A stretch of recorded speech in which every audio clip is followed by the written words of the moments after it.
Hello students, आप सभी को मेरा प्रणाम। प्रोफेसर की क्लास में आप सभी का स्वागत है। स्टूडेंट्स, आज आपके लिए कारक ये ग्रामर का पार्ट लेकर आपके सामने हाजिर हो चुका हूँ।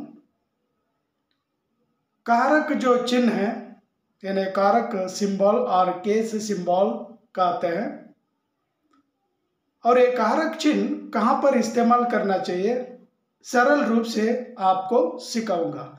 कर्ता कारक ने, कर्म को, करण से, ये जितने भी जो 8 प्रकार के जो कारक है यानी 8 टाइप्स कारक, 8 प्रकार के जो कारक है, इन कारकों के बारे में आज आपको सिखाऊंगा और सेंटेंस में किस तरह से इस्तेमाल करना चाहिए, यूज करना चाहिए, वो आपको सिखाऊंगा। और खास करके जो सीखने वाले जो स्टूडेंट हैं, आप लोग जानते हैं इस साल एसएसएलसी रिजल्ट बहुत ही कम आया है।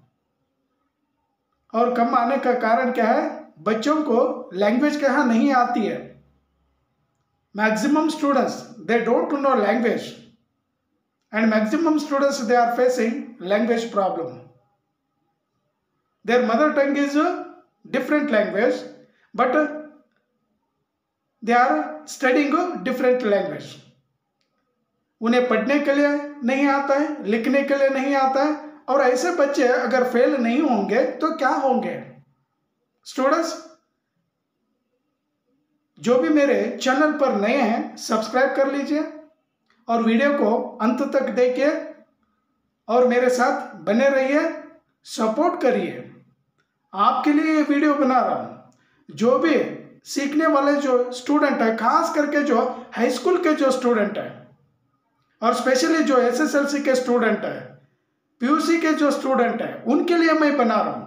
अगर पेरेंट्स भी मेरे अगर वीडियो अगर देख रहे हैं तो कृपा करके आप लोगों से मेरी प्रार्थना है, पेरेंट्स आप अपने बच्चों को ये वीडियो दिखाइए। अपने बच्चे क्या सीख लेंगे, सरल रूप से घर में बैठे बैठे अपने बच्चे क्या सीख लेंगे, और खुद आप भी वॉच करते रहिए, वीडियो देखिए और आप भी क्या सीखेंगे। और आजकल किसी स्कूल में या कौन सी भी स्कूल में बेसिक हिंदी नहीं पढ़ाते, केवल एक्सप्लेन करते हैं लेसन के बारे में, पोएम के बारे में, ड्रामा के बारे में, और छोड़ देता है और रेडीमेड क्या नोट्स दे देता है। लेकिन हमारे बच्चे कब सीखेंगे? और हमारे बच्चों को अक्षर ज्ञान ही नहीं है, हमारे बच्चों के पास हिंदी वर्ड्स नहीं है, और वो बच्चे कैसे सीखेंगे?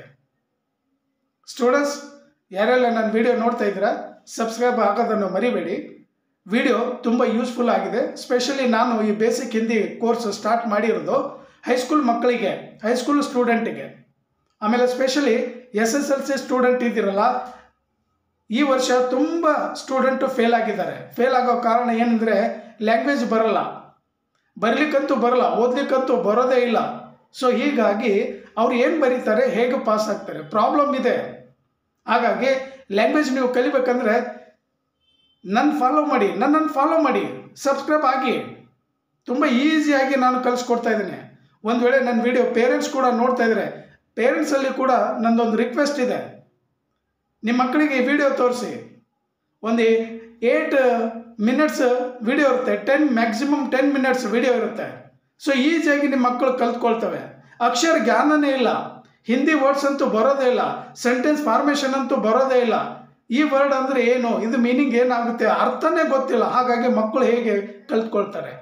ಸೊ ಸ್ಪೆಷಲಿ ನಾನು ಹೈಸ್ಕೂಲ್ ಮಕ್ಕಳಿಗೆ ಮತ್ತು ಎಸ್ಎಸ್ಎಲ್ಸಿ ಮಕ್ಕಳಿಗೆ ಈ ವಿಡಿಯೋ ಮಾಡ್ತಾ ಇದ್ದೀನಿ.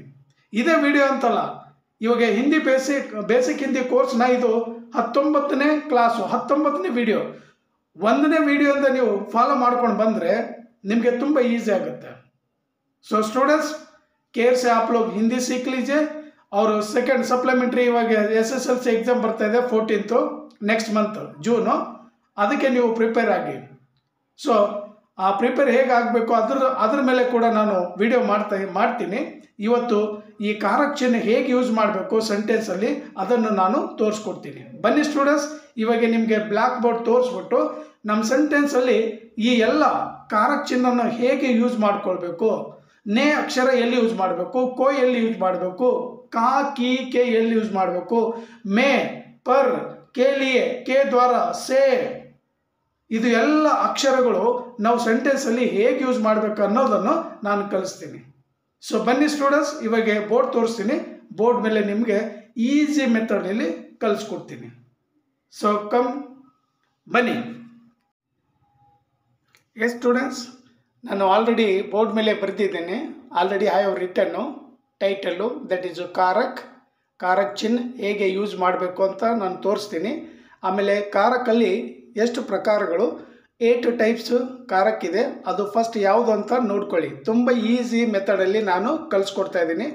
ಫಸ್ಟು ಕರ್ತಾ ಕಾರಕ್ನೇ, करम को करण से के द्वारा, संप्रदान के लिए, अपादान से अलग होने के अर्थ में ब्रैकेट अल्ली, संबंध कारक का, के, की, रा, री, रे, अधिकरण में, पर, संबोधन है, अरे, ओ.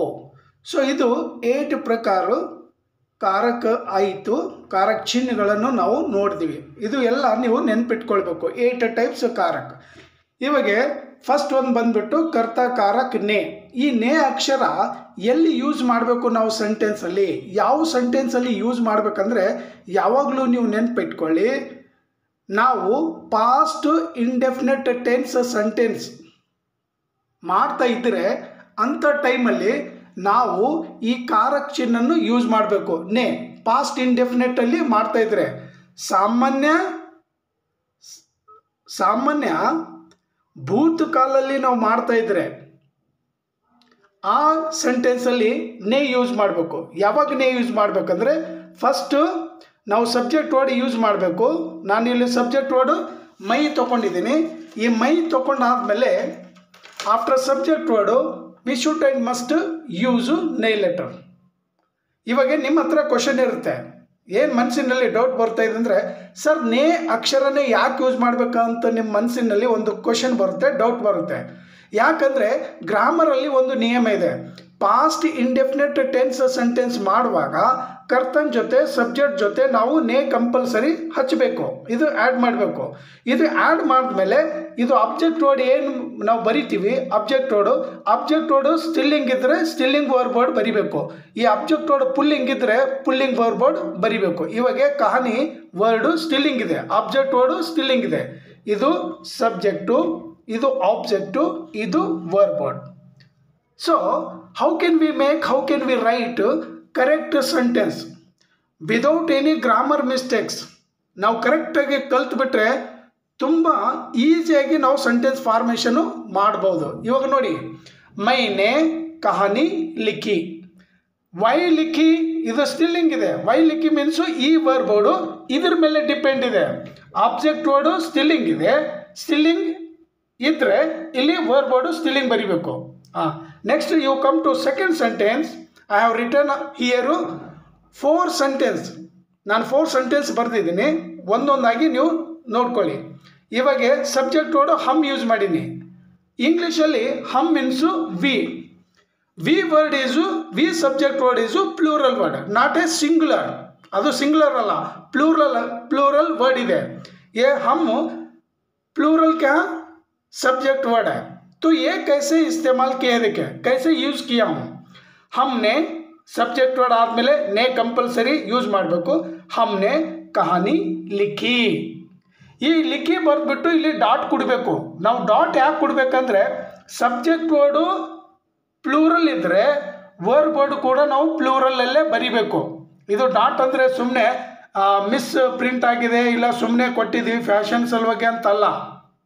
So first we C, if a subject word is singular means we write here singular verb word. If here subject word plural means we write to plural verb word. Always you remember. So ಈ ನಿಯಮ ನೆನಪಿಟ್ಕೊಳ್ಬೇಕು. हमने कहानी लिखी. Next ಇವಾಗ ನಾನು singular ಅಲ್ಲಿ ಮಾಡಿದ್ದೀನಿ. Already I have used 2 names in my sentence. ರವಿನೇ, ರವಿ ಪುಲ್ಲಿಂಗ್ ಇದೆ, ರವಿನೇ ಕಹಾನಿ ಲಿಖಿ.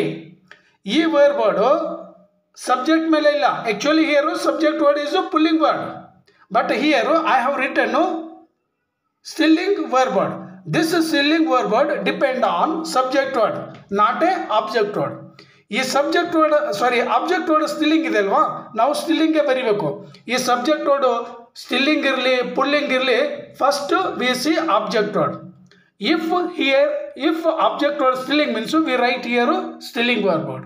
ಇದು ಪುಲ್ಲಿಂಗ್ ಇದ್ದರೆ ಪುಲ್ಲಿಂಗ್ ಬರೀಬೇಕು, ಸ್ಟಿಲ್ಲಿಂಗ್ ಇದ್ದರೆ ಸ್ಟಿಲ್ಲಿಂಗ್ ಬರೀಬೇಕು. ಕಹಾನಿ ಸ್ಟಿಲ್ಲಿಂಗ್ ವರ್ಡ್ ಇದೆ. ನೆಕ್ಸ್ಟ್, ಇವಾಗ ನಾನು ಸಬ್ಜೆಕ್ಟ್ ವರ್ಡು ಗೀತಾ ತಗೊಂಡಿದ್ದೀನಿ. ಗೀತಾ ಸ್ಟಿಲ್ಲಿಂಗ್ ಇದೆ ಅಂದರೆ ಹುಡುಗಿ ಹೆಸರು. ಗೀತಾನೇ ಕಹಾನಿ ಲಿಖಿ. ಇವಾಗ ವರ್ಡ್ನಲ್ಲಿ no difference. You see here both words are same. Why same means ಇಲ್ಲಿ ಸಬ್ಜೆಕ್ಟ್ ವರ್ಡ್ ಆಬ್ಜೆಕ್ಟ್ ವರ್ಡ್ ಏನಿದೆ ಸೇಮ್ ಇದೆ. ಸಬ್ಜೆಕ್ಟ್ ವರ್ಡ್ ಸ್ಟಿಲ್ಲಿಂಗ್ ಇರಲಿ ಪುಲ್ಲಿಂಗ್ ಇರಲಿ ಯಾವುದೇ ವ್ಯತ್ಯಾಸ ಇದರಲ್ಲಿ ಆಗೋದಿಲ್ಲ. ಯಾವಾಗ ವ್ಯತ್ಯಾಸ ಆಗೋದಂದರೆ ಇದು ಮಾತ್ರ ನಾವು ಚೇಂಜ್ ಮಾಡಿದ್ರೆ ಆಟೋಮೆಟಿಕ್ ಚೇಂಜ್ ಆಗುತ್ತೆ. ಇವಾಗ ಪಾಠ ಅಂತ ಇಟ್ಕೊಳ್ಳಿ. ಇವಾಗ ಪಾಠ ವರ್ಡ್ ನಾನು ಬರಿತಾ ಇದ್ದೀನಿ ಅಂತ ಇಟ್ಕೊಳ್ಳಿ. ಪಾಠ. ಗೀತಾನೇ ಪಾಠ. ಈ ಪಾಠ ವರ್ಡ್ ಏನಿದೆ ಪುಲ್ಲಿಂಗ್ ಇದೆ. ಗೀತಾನೇ ಪಾಠ ಲಿಖಿ ಅಲ್ಲ, ಗೀತಾನೇ ಪಾಠ ಲಿಖಾ. ಆಮೇಲೆ ರವಿ ಪುಲ್ಲಿಂಗ್ ಇದೆ, ಇಲ್ಲೂ ಏನು ಚೇಂಜ್ ಆಗಲ್ಲ. ರವಿನೇ ಪಾಠ ಲಿಖಾ. No change in word. ಯಾಕಂದರೆ ಆಬ್ಜೆಕ್ಟ್ ವರ್ಡು ಪುಲ್ಲಿಂಗ್ ಇದೆ. ಇವಾಗ ಇನ್ನೊಂದು ಬರಿತೀನಿ ನೋಡಿ. ರೋಟಿ ವರ್ಡು ಸ್ಟಿಲ್ಲಿಂಗ್ ಇದೆ. ರವಿನೇ ರೋಟಿ ಖಾಯಿ. ಇವಾಗ ರೋಟಿ ಇಲ್ಲಿದೆ, ಆಮೇಲೆ ಖಾಯಿ. ಗೀತಾನೇ ರೋಟಿ ಖಾಯಿ. ಎರಡಕ್ಕೂ ಸೇಮ್ ಖಾಯಿ. ಓಕೆನಾ? ಸ್ಟೂಡೆಂಟ್ಸ್, ಈ ಥರ ನೀವು ಈಸಿಯಾಗಿ ಕಲ್ತ್ಕೊಳ್ಬೋದು. ಸ್ಟೂಡೆಂಟ್ಸ್, ಮಿಕ್ಕಿದ್ದು ಇದು ಕಾರಕ ಚಿಹ್ನೆ ನೆಕ್ಸ್ಟ್ ವಿಡಿಯೋದಲ್ಲಿ ನಾನು ಕಂಪ್ಲೀಟ್ ಮಾಡ್ತೀನಿ. ಇಲ್ಲಿಗೆ ಈ ವಿಡಿಯೋ ಮುಗಿಸ್ತೀನಿ. Thank you. ಜೈ ಹಿಂದ್, ಜೈ ಕರ್ನಾಟಕ.